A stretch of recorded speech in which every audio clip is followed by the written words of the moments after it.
I am here. Welcome, Honorable. Thank you. Welcome, Honorable. You don't need to help us. We are here to pray. We already disorganized our function, and I don't think it's proper, and I know it's illegal. Yeah. I will rather tell you, have another place to pray, not from here. No, this is the church. Church is closed. Yeah, we can pray around the church. No. We'll go and Come here once. Come here once. Come here once. No. DPC, you don't have a power. Honorable. DPC, I know we use Let us be. Listen. Who is not going here?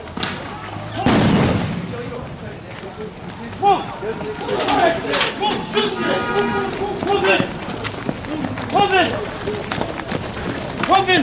Rank of number, Brett! Hey! Tower number! Move!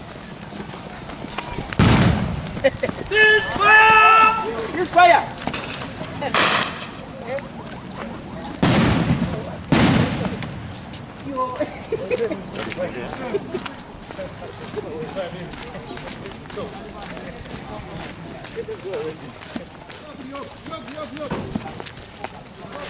Stop there!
I don't want these things of war.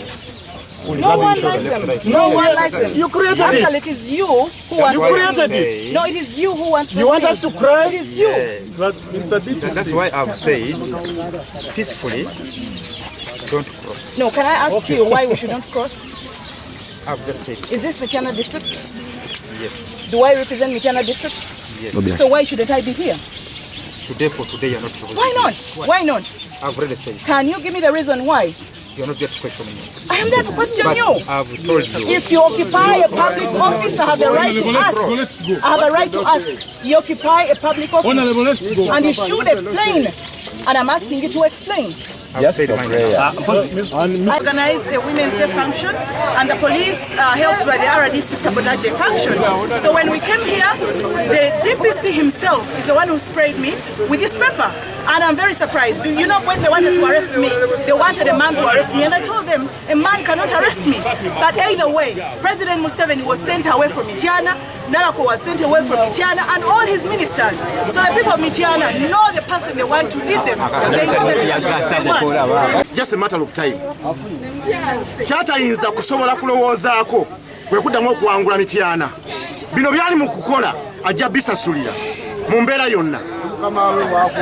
Ate kambabuulira alina gwakolera naye gwakolera ayongera munnyika. Njala bakakasa katukole kye tulina okukola. Eno busujju nze mukulembeze waayo mba nnyina okubeera ku mukolo gwonna. Era buli mukolo gwonna gwandibadde guteekeddwa mu constituency yange kinkakatako okubeerawo.